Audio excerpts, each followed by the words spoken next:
Iran के क्या वो इश्यूज हैं जो डेडलॉक कायम कर रहे हैं, यानी चाहे वो यूरेनियम की बात करते हैं या स्ट्रेट ऑफ हॉर्मुज के फ्यूचर की अगर हम बात करें, तो ईरान के प्रिंसिपल जो एक स्टांस है उसमें इश्यूज और एक डिसएग्रीमेंट या हम कहें कि डाइवर्जेंस किस इशू पे आ रही है इस वक्त? देखें, ये नेवल ब्लॉकेड का इशू बहुत बड़ा इशू है और ये जो क्रिटिकल इश्यूज की जो आपने बात की उसी से टाई हुआ है स्ट्रेट ऑफ हॉर्मुज के इशू से। बात सारी ये है कि नेवल ब्लॉकेड के दौरान अगर ईरान मुज़ाकरात पे आता है तो ईरान का खदशा ये है कि अगर मुज़ाकरात इनकी इनकी तर्ज पे नहीं चले, क्योंकि जेडी वैंस भी आपको याद होगा कि आखिरी टाइम के ऊपर जब कॉलें आई, आखिरी घंटे के अंदर जब कॉलें आई व्हाइट हाउस से या जहां से भी आई, तो उन्होंने अपनी जो है वो डिमांड्स बदल दी, उन्होंने गोल पोस्ट शिफ्ट कर दी और एकदम से मुज़ाकरात को वो छोड़ के गुस्से में चले गए। जबकि ईरानी वक्त तो वेट कर रहा था कि शायद दूसरा राउंड अगले दिन होगा। तो एक्सपेक्टेशन ये है ईरान को कि अगर नेवल ब्लॉकेड रहता है और अमेरिका के हिसाब से चीजें नहीं चलती, तो ये कश्तियां जो आज ब्लॉकेड के जुमरे में खड़ी हुई हैं, ब्लॉकेड फोर्स कराने के लिए खड़ी हुई हैं, यही कश्तियां कल ईरान के ऊपर अटैक्स कर रही होंगी। और ईरान के ऊपर इस चीज का ब्लेम आएगा आवाम की तरफ से कि आपने इजाजत दी, क्योंकि आप निगोशिएट करने गए तो आपने इजाजत दी अमेरिका को कि अमेरिका इस मौके का इस्तेफादा करे, उसके उसको यूज करे और ईरान के ऊपर अटैक करे।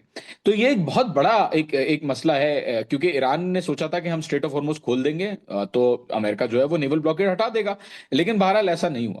अगर दूसरे मसाइल की बात करें, फॉर एग्जांपल न्यूक्लियर इशू की, तो न्यूक्लियर इशू तो कभी भी इशू था ही नहीं, अगर है भी तो बहुत छोटा इशू है। फॉर एग्जांपल ओमान के अंदर आपको याद होगा, ओमानी फॉरेन मिनिस्टर जब ये मुजाकरात हो रहे थे, पिछले मुजाकरात, तो तब ईरान का ओमानी फॉरेन मिनिस्टर ने कहा कि राजी हो गए थे ईरान, बहुत सारी जो सारी डिमांड्स थी उनके ऊपर राजी हो गया था। और उससे पहले अगर जेसीपी एग्रीमेंट की बात की जाए तो उसके अंदर भी ईरान ने अपनी इन्रिचमेंट कैपेसिटी के ऊपर कैप लगाया था।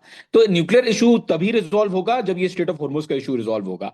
और इसके अंदर रिजॉल्व होने का कोई चांस मुझे नजर नहीं आता, क्योंकि यूनाइटेड स्टेट्स बहरहाल चाहता है कि वो मिलकर ईरान के साथ कंट्रोल करे स्टेट ऑफ हॉर्मुज को। और यही असल वजह है जिसकी वजह से डिसएग्रीमेंट हो रहा है ईरान और अमेरिका के बीच में। न्यूक्लियर एनरिचमेंट को तो ईरान अमेरिका पहले ही कह चुका है, डोनाल्ड ट्रंप ने पहले ही कह दिया कि मैंने न्यूक्लियर डस्ट को भी खत्म कर दिया है और वो बहुत अंदर चली गई है। तो उसका बहाना बना के किसी तरीके से वो बोल सकता है कि जी वो तो न्यूक्लियर कभी था ही नहीं, हमने ऑलरेडी खत्म कर दिया, ईरान मान चुका है, एनरिचमेंट के ऊपर कैप लगा दिया ईरान ने फॉर एग्जाम्पल। और हो सकता है ईरान कैप लगा भी दे, इसमें कोई मसला नहीं है ईरान को। लेकिन ये सारी बातें कब होंगी? ये सारी बातें तब होंगी जब अमेरिका को रियलाइजेशन होगी कि स्ट्रेट ऑफ हॉर्मुज उनके हाथ से जा चुका है। और इसीलिए बार बार ईरानी कहते हैं कि जो चीज आप जंग से नहीं ले सके वो आप नेगोशिएटिंग टेबल से नहीं ले सकते।